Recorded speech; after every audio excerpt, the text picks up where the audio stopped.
الحمد للہ رب العالمین والصلاة والسلام علی اشرف الانبیاء والمرسلین وعلی آلہ واصحابہ وازواجہ وذریاتہ واہل بیتہ اجمعین اما بعد قال اللہ تعالی فی کلامہ بعد اعوذ باللہ من الشیطان الرجیم بسم اللہ الرحمن الرحیم وَإِن كَانَ ذُو أُسْرَةٍ فَنَظِرَةٌ إِلَى مَيْسَرَةٍ وَأَن تَصَدَّقُوا خَيْرٌ لَكُمْ إِن كُنتُمْ تَعْلَمُونَ وَاتَّقُوا يَوْمًا تُرْجَعُونَ فِيهِ إِلَى اللَّهِ ثُمَّ تُوَفَّى كُلُّ نَفْسٍ مَا كَسَبَتْ وَهُمْ لَا يُظْلَمُونَ صدق اللہ العظیم۔ بزرگان محترم خواتین، ایمانی ماں بہنوں، یہ سورہ بقرہ کی 280 اور 280 پر 1ویں دو آیتیں پڑھی گئی۔ سورہ بقرہ کے اندر اللہ تعالی ایمان والوں سے بہت سے احکام کی طرف مخاطب ہو رہا ہے، بہت سے احکامات کو بتا رہا ہے، آگاہ کر رہا ہے۔ اس سے پہلی مجلس میں ہم نے سود کی مذمت پر آیتوں کو سنا۔ پورے قرآن پاک کے اندر سود کی مذمت پر جتنی سخت آیت ہے، کسی اور پر اتنی سخت آیت نہیں۔ اگر تم سودی معاملہ چھوڑنے کے لیے تیار نہیں ہو، اللہ اور اس کے رسول کے ساتھ لڑنے کے لیے آ جاؤ۔ فَإِن لَّمْ تَفْعَلُوا فَأَذَنُوا بِحَرْبٍ مِّنَ اللَّهِ وَرَسُولِهِ، اللہ اور اس کے رسول کے ساتھ حرب کہتے ہیں جنگ کو، لڑائی کو۔ اگر معاف کر لو گے، توبہ کر لو گے، حق والوں کا حق ادا کر دو گے تو اللہ معاف کرنے والا ہے۔ اب یہاں سے قرض کے مسائل کو بتایا جا رہا ہے۔ سودی معاملہ میں قرض کا معاملہ بھی پڑتا ہے۔ اگر ایک آدمی کسی کے پاس قرض لیا، مثلا 1 لاکھ روپے کسی کے پاس ایک مہلت کے لیے قرض لیا، 1 سال کے لیے، 2 سال کے لیے، تو اللہ کے نبی صلی اللہ علیہ وسلم کی حدیثیں ہیں، جو قرض دار قرض دینے میں تاخیر ہو جائیں، آ کر مہلت مانگتا ہے، مجھے اور تھوڑی دن گنجائش دے دو، اگر اسے مہلت دیتا ہے، اللہ اس آدمی کو اس دن سایہ عطا کرے گا جس دن اللہ کے سائے کے علاوہ کوئی دوسرا سایہ نہیں ہوگا۔ اور اسی طرح بنی اسرائیل کا واقعہ رسول اللہ صلی اللہ علیہ وسلم نے فرمایا، ایک آدمی کا آخر وقت آیا، فرشتے روح نکالنے والے آئے، اس سے پوچھے تیرا کوئی خاص نیکی ہے تو بتا۔ سوچا میں تو گنہگار ہوں، میرے پاس کوئی خاص نیکی نہیں ہے، سوچ کر بتا۔ اس نے کہا میں معاملات کرتا تھا، تجارت کرتا تھا، تجارت میں مالدار مہلت مانگتا تو اسے بھی مہلت دے دیتا تھا، اور غریب کوئی پریشان حال ہے، قرض واپس دینے نہیں ہوتا تو میں اسے معاف کر دیتا تھا، بس یہی میری نیکی ہے۔ تو اللہ تعالیٰ نے حکم دیا کہ اس کے گناہ کو معاف کرو، جنتیوں میں لکھو، معاف کرنے کی صفت میری ہے، جب بندے کے اندر ہے میں اس سے زیادہ معاف کرنے والا ہوں۔ تو قرض آدمی ضرورت پر لینا چاہیے۔ حدیث کے اندر بے ضرورت قرض لینے پر سخت وعید آئی۔ شروع زمانے میں تو جب مال کی وسعت نہیں تھی، رسول اللہ صلی اللہ علیہ وسلم اس آدمی کا نماز جنازہ اس صحابی کا نہیں پڑھاتے تھے جو قرض کی حالت میں انتقال ہوتا تھا۔ کہتے تھے جب بندوں کا حق ہے میں اللہ کے پاس اس کی کیسی سفارش کروں گا۔ ایک حدیث کے اندر آتا ہے اللہ کے نبی صلی اللہ علیہ وسلم ایک صحابی کا نماز جنازہ کے لیے پڑھنے کے لیے کھڑے، پوچھا کیا یہ قرض دار ہیں؟ کہا قرض داری، پیچھے ہٹ گئے، اور ایک صحابی نے کہا یا رسول اللہ میں ان کا قرض ادا کر دوں گا۔ تو پھر اللہ کے نبی صلی اللہ علیہ وسلم نے نماز جنازہ پڑھائی۔ اس کے بعد اللہ تعالیٰ نے وسعت دے دیا، اسلام ترقی ہونے لگا تو یہ مہلت دے دی گئی اور بیت المال وغیرہ سے قرض ادا کرنے کی شکلیں پیدا ہو گئی تھی۔ قرض آدمی مجبوری پر لینا چاہیے۔ ہمارے حضرت قاری امیر حسن صاحب رحمۃ اللہ علیہ فرماتے ہیں اگر آدمی مجبوری میں قرض لے گا، قرض کی جو تاریخ ہے اس تاریخ میں قرض ادا کر دینا ہے، اگرچہ گھر کی پتیلی بیچ کر کیوں نہ کرنا پڑے، پتیلی گھر کے سامان وغیرہ بیچنا ہی کیوں نہ پڑے، یا کم از کم اس سے معذرت کر دینا چاہیے، دیکھو میں آج قرض ادا کرنے کا وقت آ گیا، میرے پاس کام نہیں ہوا، ابھی 2 دن میں دے دیتا ہوں یا 1 ہفتے میں دے دیتا ہوں، وہ ضرور راضی ہو جائے گا۔ اب الٹا کیا ہوتا ہے، قرض لے لیتا ہے، یہ 1 مرتبہ وہ قرض لینے کے لیے اس کے گھر کو آتا ہے، اب یہ 10 مرتبہ اس کے گھر کو جانا پڑتا ہے، اب الٹا باتیں کرتے کیا میں دیں گا نہیں کیا، تیرا پیسہ اٹھا لے کو چلے جاؤں گا کیا، اس کی وجہ سے لوگوں کے اندر نا اتفاقیاں ہوتی۔ اور دوسری چیز، آدمی قرض کا بوجھ بہت بڑا بوجھ ہے، جو لوگ قرض کے بوجھ میں ہیں وہ جانتے ہیں نیند نہیں آتی، پریشانیاں ہو جاتی ہے، وجہ کیا ہے، معمولی بہانے کی وجہ سے۔ شادی شریعت میں کتنا آسان ہے، لیکن زوردار سے شادی کرنا ہے، زیورات ڈالنا ہے، پورے لوگوں کو بلانا ہے، دکھاوا کرنا ہے، اب اس کے لیے خوب قرض لے رہا ہے، کوئی گھر بیچ کر لے رہا ہے، کوئی سودی انٹرسٹ کا قرض لے رہا ہے، کوئی ہاتھ بدلی کے نام سے فلاں پر لے رہا ہے، پہلے سے ہی پریشان تھا، اب شادی کے بعد ذمہ داریاں اور بھی بڑھ جاتی ہے، اور پھر قرض کا بوجھ ہوتا ہے۔ کتنے گھر اس شادیوں کی وجہ سے، بے جا اسراف کی وجہ سے، بے ضرورت قرض لینے کی وجہ سے آج ہمارے گھر غیروں کے پاس چلے گئے، ماروڑیوں کے پاس، سناروں کے پاس گھر چلے گئے، اور یہ سود خور کیا کرتے ہیں، سود پر سود ڈالتے آتے ہیں۔ ایک نوجوان بچہ ملا، پریشانی کا اظہار کیا تھا چند سال پہلے، کہا کیا ہے، کہا کہ قرض میں پریشان ہوں، تقریباً 1 لاکھ روپیہ میں ایک سنار کو یعنی ایک ماروڑی کو دینا ہے۔ پوچھا کتنا قرض لیا تھا، کہا کہ چند سال پہلے 2000 روپے قرض لیا تھا۔ کتنا ہزار؟ 2000 روپے قرض لیا تھا۔ اس وقت میں وہ پڑھ رہا تھا، پڑھنے کا زمانہ تھا، کچھ پیسے کی ضرورت پڑ گئی 2000، اب مثلا 2000 روپے کو 50 روپے 100 روپے بننا پڑتا تھا، لیکن وہ اس کے لیے نہیں ہوتا تھا، 2100 روپے ہوا، پھر 2100 کا انٹرسٹ پڑیا، پھر 2200 کا انٹرسٹ، اور کئی مرتبہ وہ پیسہ کئی بن چکا ہے، کبھی 100 روپیہ، کبھی 200 روپیہ، کبھی 300 روپیہ بنتا رہا، لیکن اس کے باوجود قرض پر قرض ہو کر 1 لاکھ روپیہ ہو گیا۔ ایسے ہی کتنے گھر 10 لاکھ کا گھر ہوتا ہے، 2-3 لاکھ روپے قرض لیتے ہیں، چند دنوں کے بعد پرچہ آتا ہے کہ آپ کا 10 لاکھ روپیہ ہو گیا، آپ کا گھر ختم ہو گیا۔ لوگ جانتے ہیں سود پر سود۔ اللہ تعالیٰ کہتا ہے کوئی ہم سے قرض لے، اگر وہ تنگ دست ہے، مہلت مانگے تو مہلت دینا چاہیے، مہلت دے دیں گے۔ جو ابھی فضیلت بیان کی گئی، آدمی اگر کسی سے مہلت مانگنے پر مہلت دیتا ہے، جتنا مال ہے، مثلا 10,000 روپیہ کسی کے پاس، ایک آدمی کسی کے پاس لیا، وقت پر دینے نہیں ہوا، آ کر معذرت کیا کہ اگلا مہینہ دے دیتا ہوں یا 2 مہینے کے بعد دے دیتا ہوں، وہ قبول کر لیا تو وہ 2 مہینہ 3 مہینہ جتنا مہلت دے گا اتنا مال صدقہ کرنے کا ثواب اللہ تعالیٰ اسے عطا کرتا رہے گا۔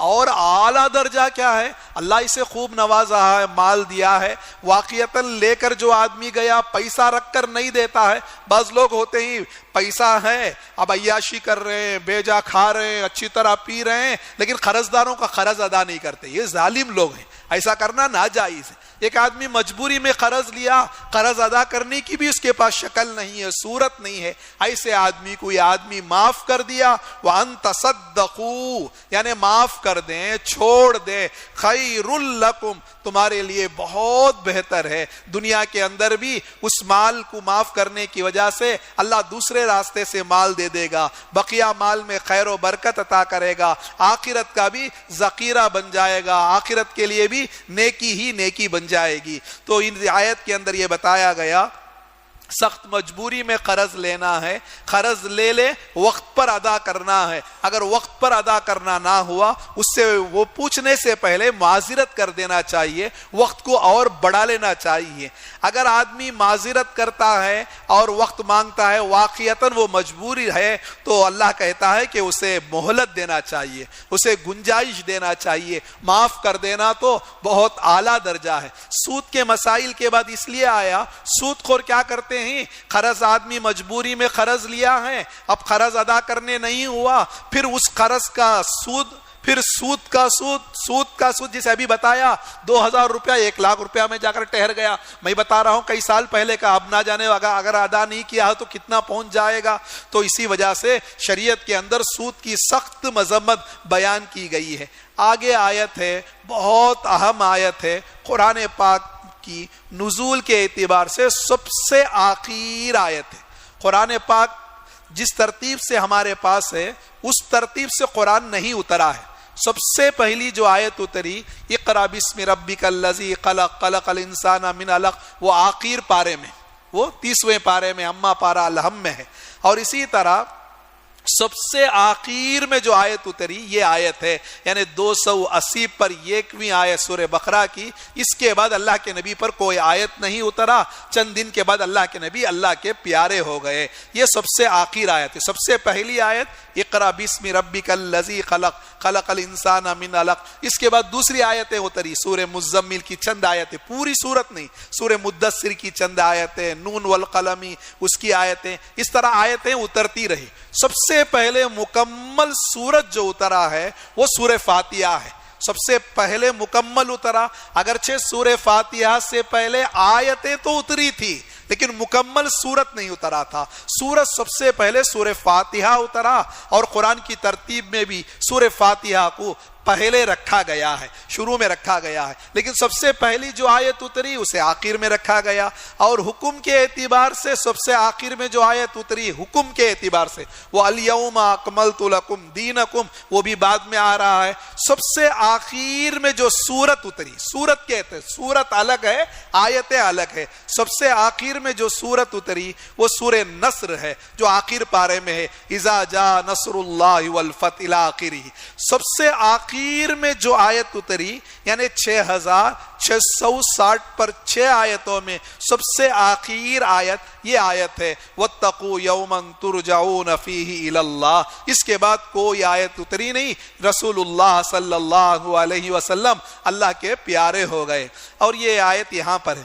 اس کے بعد جو آیت آنے والی ہے یعنی 280 پر 2ویں آیت، اس کی بھی بڑی خوبی ہے، پورے قرآن کی سب سے بڑی آیت یہ ہے، یا ایھا الذین آمنوا اذا تداینتم بدین، پورا صفحہ پر مشتمل ہے۔ حافظی قرآن ہو، ناظرہ قرآن ہو، آپ دیکھیں گے اس سے بڑی پورے قرآن میں کوئی آیت نہیں، یعنی گنتی کے اعتبار سے، ورق کے اعتبار سے، حروف کے اعتبار سے یہ سب سے بڑی آیت ہے، ورنہ فضیلت کے اعتبار سے، مقام مرتبے کے اعتبار سے تو سب سے بڑی آیت آیت الکرسی ہے۔ دیکھنے میں تو چھوٹی آیت ہے لیکن فضیلت کے اعتبار سے بہت بڑی آیت ہے۔ لیکن یہ جو آیت ہے یا ایھا الذین آمنوا اذا تداینتم، اس کے بعد والی آیت سب سے بڑی آیت ہے، پورے صفحہ پر یہ ایک آیت مشتمل ہے۔ اس کے اندر بھی اللہ تعالیٰ قرض کے مسائل بیان کیا ہے۔ خیر، یہ جو سب سے آخر میں جو آیت اتری اس کا خلاصہ کیا ہے؟ واتقوا یوما ترجعون فیہ الی اللہ، اس دن سے ڈرو جس دن تم کو لوٹنا ہے۔ واتقوا کا معنی ڈرو اللہ سے اس دن جس دن تم کو اللہ کے پاس لوٹنا ہے۔ اگر موت یا سامنے ہو، مجھے اللہ کے دربار میں کھڑنا ہے، اللہ کے دربار میں حاضر ہونا ہے، اگر یہ یقین آ جائے گا، آخرت کی فکریں آ جائے گی، اللہ کا بندہ ہر وقت اسی فکر میں رہے گا۔ کہیں بازار میں ہو یا معاملات ہو، چونکہ آگے پیچھے تجارتی معاملات ہیں، معاملات کرتے ہوئے سوچے گا میں کسی کا مال دبا لوں گا، مال میں کمی زیادتی کر دوں گا، کسی کا حق دبا دوں گا، مجھے اللہ کے پاس جواب دینا پڑے گا۔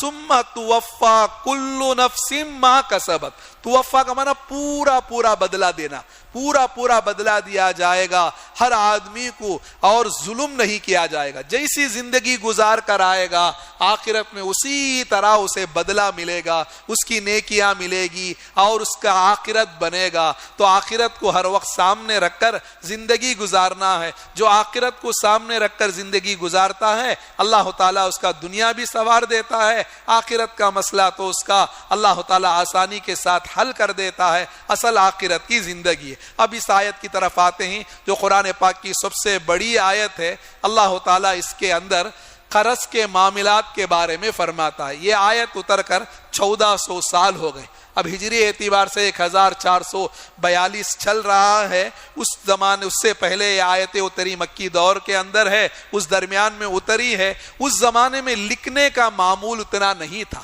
لکھنے کا ترتیب تھا، لیکن جس طرح اس زمانے میں عام لکھا جاتا ہے، اب دکان میں کچھ جاتے ہی بل دیا جاتا ہے، ہر جگہ کیا ہے لکھنے کا ماحول ہے، اس زمانے میں لکھنے کا معاملہ اتنا نہیں تھا، اور پیپر ورق کا تو وجود ہی نہیں تھا۔ اللہ کے نبی صلی اللہ علیہ وسلم کے زمانے میں وہ چمڑے پر لکھتے تھے یا پتوں میں لکھتے تھے، خاص تختوں میں لکھتے تھے اس زمانے میں، اور لوگ پڑھے ہوئے لکھے لوگ بھی بہت کم تھے، عرب کے لوگ امی قسم کے لوگ تھے۔ ایسے لوگوں کو اس زمانے میں ہی اللہ تعالیٰ کہہ دیا کہ جب بھی تم قرض کا معاملہ کرو یہ ایک وقت متعین کے ساتھ کرو، فاکتبوا لکھ لیا کرو، ضرور لکھ لیا کرنا۔ اور اس زمانے میں لکھنے والے بہت کم تھے، اللہ تعالیٰ لکھنے والوں سے کہہ رہا ہے کہ انصاف والا صحیح آدمی لکھنے کے لیے لائے، لکھنے والا صحیح لکھے۔ چونکہ جو آدمی لکھتا ہے سامنے والے کو پڑھنے نہیں آتا، اب بھی ہوتا ہے بعض لوگوں کو بعض زبانیں نہیں آتی، کسی کو انگریزی نہیں آتا، کسی کو تمل نہیں آتا، وہ کسی پرانے عورتیں ہیں لکھے پڑھے ہوئے نہیں ہیں، ان کے سامنے کوئی چیز لکھ کر نیچے دستخط لے لیا جاتا ہے، اس کے اندر مثلا لکھنا تھا 1,00,000 روپیہ، اس میں 2,00,000 روپیہ لے لیا دھوکہ دینے کے لیے۔ اللہ کہتا ہے اس طرح نہیں، لکھنے والا بھی صحیح لکھیں اور آخرت کی سامنے رکھ کر لکھیں۔ اور لکھنے والا کو اگر کوئی بلائیں، لکھنے والے بہت کم تھے، کسی کو معلوم ہے گھر کا معاملہ ہے اچھا لکھنے آتا ہے، لکھنے سے انکار بھی نہ کرے۔ اللہ نے جب لکھنے کا ایک فن دیا ہے، ایک صلاحیت دیا ہے، ضرور اس کو استعمال کرنا چاہیے اور معاملہ لکھ کر صحیح کر لینا چاہیے۔ قرض کا معاملہ خاص کر لکھے بغیر نہیں کرنا چاہیے، چاہے معاملہ پیسے کا ہو، گھر کا جائیداد کا حصے کا ہو، کوئی بھی تجارتی معاملہ ہو، خاص کر بے سلم ہوتا ہے، آرڈر پر ہوتا ہے، پہلے ایڈوانس دے دیا جاتا ہے، بعد میں مال لینا ہوتا ہے، ایسی چیزوں میں لکھ لینا ہے۔ سامنے والا کہے گا کیا میرے اوپر تجھے یقین نہیں ہے، کیا میں تجھے دھوکہ دے دوں گا؟ نہیں، اللہ تعالیٰ خود کہتا ہے، اس لیے کہ آدمی بھول جاتا ہے، کبھی بھول سے ہو جاتا ہے، کبھی غفلت ہو جاتی ہے، کبھی یہ، لیکن لکھائی میں آ جائے گا تو وہ چیز قید ہو جاتی ہے، مضبوط ہو جاتی ہے۔ کسی سے بھی معاملہ کریں، خاص کر قرض کا معاملہ ہو، بات کا معاملہ ہو، اللہ جگہ جگہ بار بار کہتا ہے ضرور لکھ لینا چاہیے۔ اور اسی طرح اگر آدمی ایسا ہے، بیوقوف ہے، کم عقل ہے یا کمزور ہے، اسے لکھنا پڑھنا نہیں آتا ہے، اس کا ولی، اس کا باپ یا بھائی دوست، وہ ذمہ دار بن کر اس کے طرف سے لکھوانا ہے۔ ایک لکھنے کے بعد دوسرا 2 گواہ بنا لینا بہتر ہے۔ دیکھو یہ لکھنے کا معاملہ، گواہ بنانے کا معاملہ فرض و واجب نہیں ہے، لکھ لیں گے، گواہ بنا لیں گے۔ اللہ آگے 3 فائدہ بتاتا ہے، ایک تو گواہ قائم کرنے میں آسانی ہو جائے گی، ایک بھول جائے گا، دوسرا یاد بھی دلا لے گا، اور اس میں شبہ بھی نہیں رہے گا، شک بھی نہیں رہے گا، کیونکہ بعض معاملہ کرتے ہی چند دن ہونے کے بعد خود آدمی بھول جاتا ہے، وہ کہتا ہے تو میرے پاس 10,000 روپے لیا، یہ کہتا ہے کہ 5,000 روپے لیا، کبھی یہ کہتا ہے میں دے دیا، یہ کہتا ہے نہیں دیا۔ اگر لکھا پڑھی میں آ جائے گا، لکھنے میں آ جائے گا، یہ ساری پریشانیاں نہیں آتی۔ گواہ میں 2 آدمی کو رکھنا بہت اچھا ہے، 2 مرد گواہ بنے گا، بالغ ہو، دیندار ہو اس کو۔ اگر 2 مرد نہیں ہے، ایک مرد ہے تو 2 عورتوں کو گواہ بنائیں گے۔ ایک مرد کا قائم مقام 2 عورتیں ہوتی ہیں، ایک مرد اور 2 عورتیں ملا کر 2 کا مقام ہو جائے گا۔ اللہ تعالیٰ کہہ رہا ہے کہ گواہوں کو بنا لو، لکھ بھی لو اور گواہ بھی بنا لو، اس کی وجہ سے معاملات میں پریشانی نہیں آئے گی، جھگڑا نہیں ہوگا، معاملہ صاف صاف ہو جائے گا۔ معاملہ بڑے بڑے معاملات ہو، کروڑوں کا ہو، اسے بھی لکھ لیں، ہزاروں کا معاملہ ہو اسے بھی لکھ لیں۔ اللہ اس کے لیے لفظ استعمال کر رہا ہے صغیرتن او کبیرتن، چھوٹا معاملہ ہو یا بڑا معاملہ ہو، اگر ہم لکھ لیں گے اور اس پر گواہ بنا لیں گے، آگے جا کر جھگڑا نہیں آئے گا، پریشانی نہیں آئے گی۔ اپنا خاص دوست سے، اپنے بھائی سے، قریبی رشتہ دار سے مال لیا، لکھنے میں نہیں آیا تو یہی جھگڑے کا سبب بن گیا۔ یہ کم کہہ رہا ہے یا زیادہ کہہ رہا ہے، یہ کہتا ہے کہ میں دے دیا، یہ کہتا ہے کہ نہیں دیا، یہ سب پریشانی آ جاتی ہے۔ اللہ کہتا ہے یہ لکھ لینا اللہ کے پاس بھی انصاف کے اعتبار سے بہت اچھا ہے، گواہی قائم کرنے کے لیے اچھا ہے، اور شک وغیرہ سے بھی بچا رہتا ہے۔ اس کے علاوہ فوری معاملہ ہوتا ہے اس میں نہ لکھے کوئی مسئلہ نہیں. الحمدللہ اب تو ایک ایسا دستور ہے چلا ہے کہ فوراً کوئی چیز لیتے ہی فوراً بل دے دیا جاتا ہے. اس زمانے میں اس کا معاملہ نہیں تھا. اگر فوری معاملہ ہے اس میں لکھے یا نہیں لکھے, مثلاً ایک آدمی قلم دیا 10 روپے لے لیا, اب اسے لکھنے کی ضرورت نہیں ہے کیونکہ معاملہ یہیں ختم ہو گیا ہے. لکھ لے تو اچھا ہے, ویسے تو اب تو بل وغیرہ دینے کا دستور ہے, کوئی مسئلہ نہیں ہے, لیکن اس زمانے میں لکھنے کا رواج ہی نہیں تھا. فوری معاملہ جو ہوتا ہے, مارکیٹ میں گئے, چندے میں گئے, بازار میں گئے, مال دیے, چیز لے لیے, وہاں لکھنے کی کوئی ضرورت نہیں ہے. جو قرضی معاملہ ہے لمبے عرصے کے لیے, 1 سال کے لیے, 6 مہینے کے لیے, چند دنوں کے لیے, یا پیسے دے دیا مال بعد میں آئے گا, یا مال لے لیا پیسہ نہیں دیا, ان معاملات میں گواہ بنا لینا اور لکھ لینا اچھا ہے. یہاں کہا گیا کہ لکھنے کے لیے کاتب کو, لکھنے والا کو بلائے, وہ ضرور حاضر ہو, انکار نہ کریں, لکھنے کی صلاحیت ہے تو ضرور لکھے. آگے فرمایا گیا لکھوانے والے کو کہ تم کاتب پر, گواہوں پر ظلم نہ کریں, ان کا وقت دے کر ان کو لکھنے کے لیے بلائیں, گواہوں کا وقت دے کر گواہوں کے لیے بلائیں. اب چونکہ گواہی کے لیے دستخط ڈال دیا, اب کورٹ کچہری کا معاملہ آ گیا, ہر جگہ ان کو لے کر پھر رہے ہیں, یہ افسوس کر رہا میں کیوں اس کا گواہ بن گیا, کیوں میں لکھنے میں ساتھ دے دیا, پریشانی کا سبب نہ بنے. اگر کوئی آدمی اپنے گواہ کو یا اپنے کاتب کو تکلیف پہنچاتا ہے تو اللہ کہتا ہے وہ گناہ کر رہا ہے, اس کے گناہ کا سزا ہوگا. اللہ سے ڈریں, اور اللہ تعالیٰ تمہیں یہ باتیں سکھلا رہا ہے. اللہ ہر چیز کو جاننے والا ہے. خاص کر اس زمانے میں جب لکھنے پڑھنے کا رواج نہیں تھا اور اسی طرح لکھا پڑھی نہیں ہوتی تھی, اس زمانے میں جب یہ آیتیں اتری اس کے بعد صحابہ لکھنے سیکھنے لگے اور اسی طرح گواہوں کو بنانے لگے, معاملات کو تحریر میں لانے لگے. قرآن صرف نماز, روزے, زکوٰۃ کے مسائل نہیں بلکہ یہ احکامات بھی بتا رہا ہے کہ تجارت کس طرح کرنا ہے. تجارت میں خاص کر لکھنے کا خاص اہتمام کرنا ہے. اپنا اکاؤنٹ وغیرہ, حساب وغیرہ صاف رکھنا چاہیے. خاص کر دوسروں سے معاملہ ہو اس معاملے کو گواہ کے ساتھ اور اسی طرح لکھوائی کے ساتھ رکھیں گے, آگے کوئی مسائل نہیں آئے گا. اللہ سے دعا ہے اللہ تعالیٰ قرآن پاک کو سمجھ کر پڑھنے کی توفیق عطا فرمائے. دیکھیں بسم اللہ الرحمن الرحیم. وَإِن كَانَ ذُو أُسْرَةٍ, اگر وہ تنگ دست ہو, فَنَظِرَةٌ إِلَى مَيْسَرَةٍ, تو مہلت دی جائیں گنجائش تک, یعنی قرض دار قرض لے لیا تو مہلت دیں. وَأَن تَصَدَّقُوا خَيْرٌ لَكُمْ, اگر صدقہ کر دو یعنی معاف کر دو, بخشش کر دو, خَيْرٌ لَكُمْ, تمہارے لیے خیر ہے, ان کنتم تعلمون, اگر تم جانتے ہو. واتقوا, ڈرو, یومن, اس دن سے, ترجعون فیہ الی اللہ, جس میں تم کو لوٹایا جائے گا, الی اللہ, اللہ کے پاس.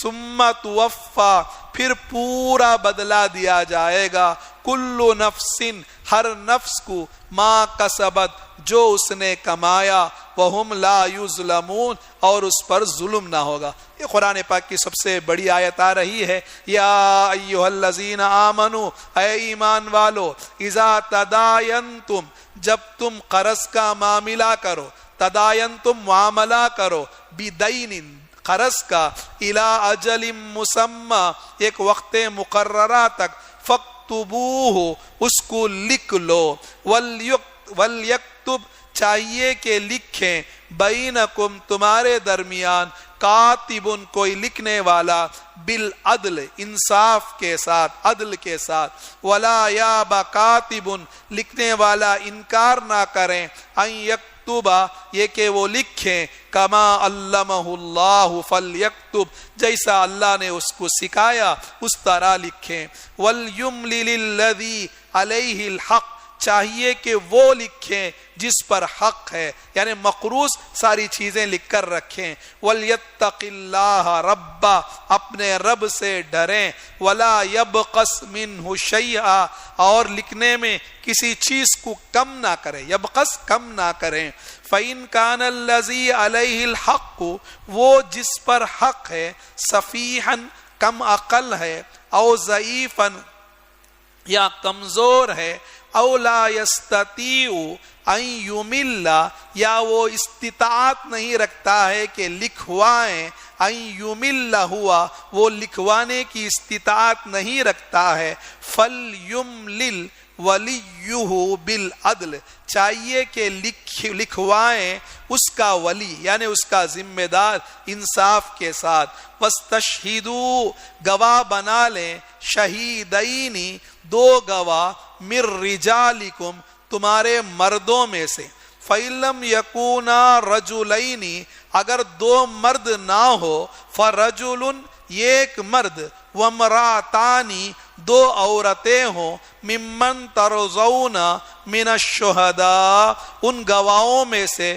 جو تم کو پسند ہو، ان تضل احداہما ان دونوں میں سے ایک بھول جائے، فتذکر احداہما الاخری دوسرا یاد دلائے گی، ولا یاب الشہداء اذا ما دعوا انکار نہ کریں گواہ جب ان کو بلایا جائے، ولا تسأموا ان تکتبوہ صغیرا او کبیرا ولا تسأموا کاہلی نہ کرو یہ کہ تم لکھو، صغیرا چھوٹا معاملہ ہو، او کبیرن یا بڑا معاملہ ہو، الی اجلی ایک وقت مقررہ تک، ذالکم اقسط عند اللہ یہ عند اللہ اللہ کے پاس انصاف ہے، وَأَقْوَمُ لِلشَّهَادَةِ گواہی قائم کرنے کے لیے بھی اچھا ہے، وَأَدْنَا اور قریب ہے، اللہ ترتابو کہ شبہ نہ ہو شک نہ ہو، الا ان تکون تجارتاً حاضرہ مگر فوری تجارت ہو، تدیرونہا بینکم جو تمہارے درمیان میں ہو، فلیس علیکم جناح اللہ تکتبوہا ایسے معاملہ میں نہ لکھو تو تم پر کوئی حرج نہیں، واشہدوا اذا تبایعتم گواہ بنا لو جب بھی تم لکھا کرو معاملہ کرو، ولا یضار کاتب ولا شہید تکلیف نہ پہنچائیں کاتب کو نہ گواہ کو، وَإِن تَفْعَلُوا اگر تم اس طرح کرو گے، فَإِنَّهُ فُسُوقٌ بِكُمْ یہ تم پر گناہ ہوگا، وَاتَّقُوا اللَّهَ اللہ سے ڈرو، وَيُعَلِّمُكُمُ اللَّهُ اور اللہ تم کو سکھلاتا ہے، وَاللَّهُ بِكُلِّ شَيْءٍ عَلِيمٌ اللہ تعالی ہر چیز کو جاننے والا ہے۔ اللہ سے دعا ہے اللہ تعالی قرآن پاک کو سمجھ کر پڑھنے کی توفیق عطا فرمائے۔ الحمدللہ رب العالمین، اللہم انت السلام ومنک السلام تبارکت یا ذا الجلال والاکرام، اللہم ثبت قدمنا على صراطک المستقیم، اللہم حرکنا بعلاء کلمتک، اللہم آتنا تقواہا انت خیر من زکاہا انت ولیہا ومولاہا، اللہم آتنا تقواہا اللہم آتنا تقواہا، اللہم اکفنی بحلالک عن حرامک واغننی بفضلک عمن سواک، اللہم اکفنا بحلالک عن حرامک واغننا بفضلک عمن سواک، سبحان الملک القدوس خلاق الفعال، سبحان ربک رب العزت عما یصفون، وسلام علی المرسلین، الحمد للہ رب العالمین۔